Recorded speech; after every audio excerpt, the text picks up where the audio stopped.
So good evening everyone. Welcome back to our session. So today in this session we are going to discuss one more important commission which comes under the topic of perspectives in education. విద్యా దృక్పథాల్లో one of the important commissions అనే టాపిక్లో already మనం previous video class సెషన్లో Mudaliar commission గురించి discuss చేసుకోవడం జరిగింది. ఈ సెషన్లో మనం ఈశ్వరీబాయ్ పటేల్ కమిషన్ గురించి డిస్కస్ చేసుకోబోతున్నాం. ఎవరి గురించి? ఈశ్వరీబాయ్ పటేల్ కమిషన్ గురించి డిస్కస్ చేసుకోబోతున్నాం. అయితే ఈశ్వరీబాయ్ పటేల్ అంటే ముఖ్యంగా చాలామంది స్త్రీ అనుకుంటారు. స్త్రీ కాదండి, పురుషులే. ఓకే, ఈశ్వరీబాయ్ పటేల్ కమిటీ ఇది ఎప్పుడు ఏర్పడిందంటే 1977 సంవత్సరం. గుర్తుపెట్టుకోండి, 1977, 1977. ఎగ్జామ్లో మనకి ఇటు కమిటీలు ఇచ్చి అటు సంవత్సరాలు ఇచ్చి జతపరచమని అడుగుతూ ఉంటాడు, లేదా ఏ సంవత్సరంలో ఏ కమిటీ ఫామ్ అని అడుగుతాడు, లేదా వాటికి అధ్యక్షులు ఎవరని కూడా అడుగుతూ ఉంటారు. ఈ ఈశ్వరీబాయ్ పటేల్ కమిటీ అనేది లేదా కమిషన్ అనేది 1977 సంవత్సరంలో ఫామ్ అయిందనమాట. 1977 సంవత్సరంలో. అప్పట్లో ప్రభుత్వం జనతా ప్రభుత్వం. ఏ ప్రభుత్వం అండి? జనతా ప్రభుత్వం. అంటే భారతదేశాన్ని అతి తక్కువ కాలం పరిపాలించినటువంటి ప్రభుత్వం జనతా ప్రభుత్వం. మొరార్జీ దేశాయ్ ఉండేవారు ఆ టైంలో. Morarji Desai prime minister. Okay, ఈ జనతా ప్రభుత్వం యొక్క కాలంలో ఈశ్వరీబాయ్ పటేల్ కమిషన్ అనేది ఫామ్ అవడం జరిగింది. 1977 సంవత్సరంలో జనతా ప్రభుత్వం ద్వారా ఏర్పడినటువంటి కమిటీయే ఈశ్వరీబాయ్ పటేల్ కమిటీ 1977. దీనికి మరొక పేరు కూడా ఉంది. 1977లో ఫామ్ అయిందని చెప్తున్నాను. దీనికి మరొక పేరు ఏంటంటే 10 సంవత్సరాల విద్యా ప్రణాళిక సమీక్ష అని కూడా అంటాం. 10 సంవత్సరాల విద్యా ప్రణాళిక సమీక్ష. 10 సంవత్సరాల విద్యా ప్రణాళిక సమీక్ష అంటే ఏంటి? ఇది ఎప్పుడు ఫామ్ అయిందని చెప్పాను, 1977. 10 సంవత్సరాలు కరెక్ట్గా వెనక్కి వెళ్తే 1966, 67 ఆ టైంలో. అంటే 10 సంవత్సరాలు వెనక్కి కనుక వెళ్తే అప్పట్లో మనకి నూతన జాతీయ విద్యా విధానం ఉండేది 1968. అంతకంటే ముందు కొఠారీ కమిషన్ 1964 నుంచి 1966 వరకు. అంటే కొఠారీ కమిషన్తో పాటుగా జాతీయ విద్యా విధానం 1968. వీటి మీద ఒక సమీక్ష అన్నమాట. అందుకే దీనికి మరొక పేరు 10 సంవత్సరాల విద్యా ప్రణాళిక సమీక్ష అని కూడా అంటాం. ఏ కమిటీకి? ఈశ్వరీబాయ్ పటేల్ కమిటీకి 1977లో జనతా ప్రభుత్వం ద్వారా ఏర్పాటైందనమాట. దీనికి మరొక పేరు ఏమని చెప్పాను? 10 సంవత్సరాల విద్యా ప్రణాళిక సమీక్ష. అయితే ఇది ఏర్పడడానికి ముఖ్య కారణం ఏంటి అంటే 2 ముఖ్యమైన కారణాలు ఉన్నాయి. ఈశ్వరీబాయ్ పటేల్ ఏర్పడడానికి ముఖ్యమైనటువంటి 2 కారణాలు ఉన్నాయి. ఒకటి 1968లో ఏర్పాటైనటువంటి జాతీయ విద్యా విధానం అన్ని రాష్ట్రాల్లో ఒకే విధంగా అమలు కావడం లేదు అనే అంశంతో. అంటే 1968లో జాతీయ విద్యా విధానం అన్నది ఫ్రేమ్ అయింది, కాకపోతే అది భారతదేశంలో అన్ని రాష్ట్రాలలో ఒకే రకంగా ఇంప్లిమెంట్ అవ్వట్లేదు అన్నది ఒక మొదటి టాస్క్. రెండోది కొఠారీ కమిషన్. 1964 నుంచి 1966 మధ్య ఏర్పడిన కొఠారీ కమిషను ఏమని చెప్పిందంటే ప్రతి 5 సంవత్సరాలకు ఒకసారి పాఠ్య ప్రణాళికలను సమీక్షించుకోమని చెప్పింది. పాఠ్య పుస్తకాలు, పాఠ్య ప్రణాళికలు ఏవైతే ఉన్నాయో వాటిని సమీక్షించుకోమని చెప్పింది. ఈ రెండింటిని కలిపి ఉమ్మడిగా వచ్చినటువంటి కమిటీయే ఈశ్వరీబాయ్ పటేల్ కమిటీ. 2 కారణాలు. ఒకటి కొఠారీ కమిషన్ చెప్పినటువంటి 5 సంవత్సరాల యొక్క సమీక్ష పాఠ్య ప్రణాళికల మీద, అది కూడా జరగట్లేదు, సమీక్షించుకోవాలి. రెండోది జాతీయ విద్యా విధానం 1968 సంవత్సరంలో ఉన్నటువంటి జాతీయ విద్యా విధానం అన్ని రాష్ట్రాల్లో ఇంప్లిమెంట్ అవ్వట్లేదు అన్నది 2వ పాయింట్. ఈ 2 పాయింట్ని బేస్ చేసుకుని ఏర్పాటైనటువంటిదే ఈశ్వరీబాయ్ పటేల్ కమిటీ. 1977 జనతా గవర్నమెంట్ చేత ఏర్పడబడింది అనమాట. దీనికి అధ్యక్షుడు ఈశ్వరీబాయ్ పటేల్. ఇతను గుజరాత్ విశ్వవిద్యాలయంలో ఉపకులపతి, వైస్ ఛాన్సలర్గా ఉండేవారు. ఉపకులపతి, వైస్ ఛాన్సలర్ ఆఫ్ గుజరాత్ ఎవరు? ఈశ్వరీభాయ్ పటేల్. 1977 ఈ యూనివర్సిటీ ఫామ్ అయిందనమాట. మరి ఈ ఈశ్వరీభాయ్ పటేల్ ఇచ్చినటువంటి సిఫార్సులు ఏంటి అంటే అందరికీ తెలిసిందే. మొట్టమొదటి SUPW, ఇది అందరికీ తెలుసు. SUPW, socially useful productive work. Socially useful productive work, సామాజిక ఉపయోగ ఉత్పత్తి కార్యక్రమాలు. సోషల్లీ యూస్ఫుల్ ప్రొడక్టివ్ వర్క్స్కి ఇంపార్టెన్స్ ఇవ్వమని చెప్పింది. SUPW యాక్టివిటీస్ అంటాం వీటిని. S.U.P.W, SUPW, socially useful productive works. రెండోది హ్యూమనిటిక్స్, అంటే మానవ శాస్త్రాలకు కూడా ఇంపార్టెన్స్ ఇచ్చిందనమాట.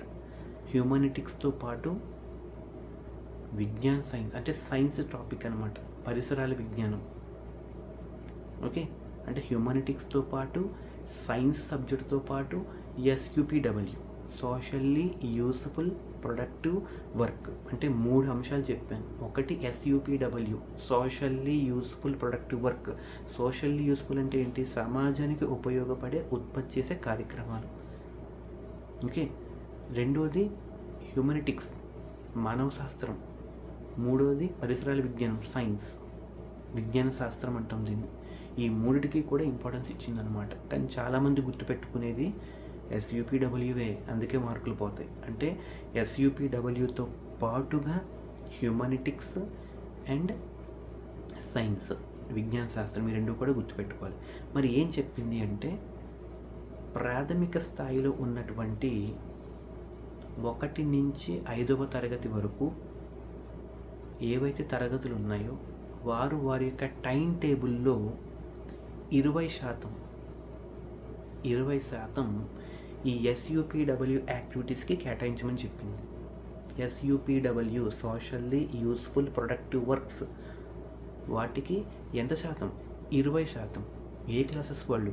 1 నుంచి 5వ తరగతి వరకు వారికి ఉన్నటువంటి ఒక టైం టేబుల్లో 20% SUPWతో పాటు సమాజ సేవకు ఉపయోగపడే కార్యక్రమాలు. సమాజ సేవ అంటే సమాజ అభివృద్ధి. ఈ పిల్లలు ఏం చేస్తే సమాజం అభివృద్ధి చెందుతుంది అనే వాటిపై కూడా దృష్టి పెట్టమని చెప్పింది. SUPWతో పాటు సమాజ అభివృద్ధి పనులకు కూడా 1 నుంచి 5వ తరగతి వరకు ఉన్నటువంటి క్లాసెస్లో టైం టేబుల్లో 20% కేటాయించమంది. 6 నుంచి 10వ తరగతి వరకు ఉన్నటువంటి తరగతులు ఏవైతే ఉన్నాయో వాళ్ళు ఒక వారంలో 6 గంటలు కేటాయించమంది. అంటే రోజుకు 1 గంట కేటాయించుకున్న 6 రోజులు 6 గంటలు. 6 రోజులు 6 గంటలు. 6 రోజులు 6 గంటలు. 6 నుంచి 10వ తరగతి. 6 గుర్తుపెట్టుకోవచ్చు. 6 రోజులు 6వ తరగతి నుంచి 6 గంటలు. 6, 6, 6. 1 నుంచి 5 తరగతి మాత్రం 20% కేటాయించమంది. దేనికి? SUPWతో పాటు సమాజ సేవ లేదా సమాజ అభివృద్ధి పనులకు అన్నమాట. 6 నుంచి 10వ తరగతి వరకు మాత్రం 32 గంటల కాల వ్యవధిలో 6 గంటలు మాత్రం కేటాయించమని చెప్పింది. అది రెండవ సిఫార్సు. మూడోది NCERT వారు ఉన్నారు, national council of educational research and training. NCERT వాళ్ళు సిద్ధం చేసినటువంటి సిలబస్లు, పాఠ్య పుస్తకాలు, పాఠ్య ప్రణాళికలను సమీక్షిస్తుంది, రివ్యూ చేస్తుంది. ఏ పుస్తకాలు? NCERT వాళ్ళు నిర్వహించినటువంటి పుస్తకాలు. National council of educational research and training వారు ఇచ్చినటువంటి పుస్తకాలను కూడా సమీక్షిస్తుంది. ఎవరు? ఈశ్వరీభాయ్ పటేల్ కమిటీ. దాంతోపాటు 1 నుంచి 5వ తరగతి వరకు ఉన్నటువంటి పిల్లలకు హోంవర్క్ అన్నది ఇవ్వాల్సిన అవసరం లేదు. ఇంటి పని అంటాం. ఇంటి పని, హోంవర్క్. 1 నుంచి 5వ తరగతి వరకు ఉన్నటువంటి పిల్లలకు ఇంటి పని, హోంవర్క్ ఇవ్వాల్సిన పని లేదు. కేవలం రోజుకు 2 నుంచి 3 గంటలు చెప్తే సరిపోతుంది. ఇంటి పని అన్నది అవసరం లేదు. అండ్ అలాగే 1 నుంచి 5వ తరగతి మధ్యలో ఉన్నటువంటి 1, 2 తరగతులకు కేవలం భాషకు సంబంధించిన పుస్తకాలు మాత్రమే ఇమ్మని చెప్పింది అనమాట, బోధించమని. Only languages. ఎవరికి? 1, 2 తరగతులకు. ఒకటి రెండు తరగతులకు కేవలం లాంగ్వేజెస్, భాషకు సంబంధించిన పుస్తకాలే. 3, 4, 5 క్లాసులకు మాత్రం భాషతో పాటు గణితం, సైన్స్ కూడా కలపమని చెప్పింది. 3, 4, 5 క్లాసులకి భాషతో పాటు గణితం, సైన్స్ కలపమని చెప్పింది. బట్ 1, 2 తరగతులకు మాత్రం కేవలం భాషకు సంబంధించినటువంటి పుస్తకాలు మాత్రమే బోధించమని చెప్పింది.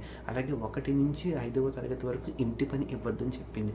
అలాగే 1 నుంచి 5వ తరగతి వరకు 20% టైం టేబుల్లో SUPWతో పాటు సమాజ అభివృద్ధి పనులు కేటాయించమని చెప్పింది.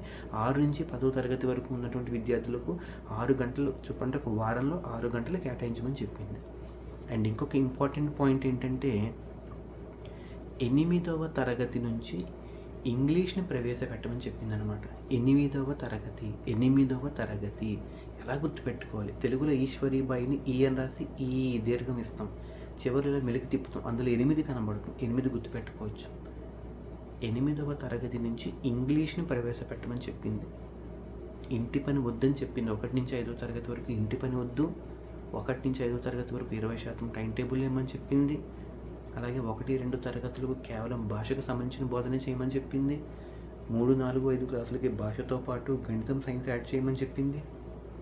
అలాగే SUPWతో పాటు హ్యూమనిటిక్స్ అండ్ విజ్ఞాన శాస్త్రం కూడా డెవలప్ చేయమని చెప్పింది. 8వ తరగతి నుంచి ఇంగ్లీష్ని ప్రవేశపెట్టమని చెప్పింది.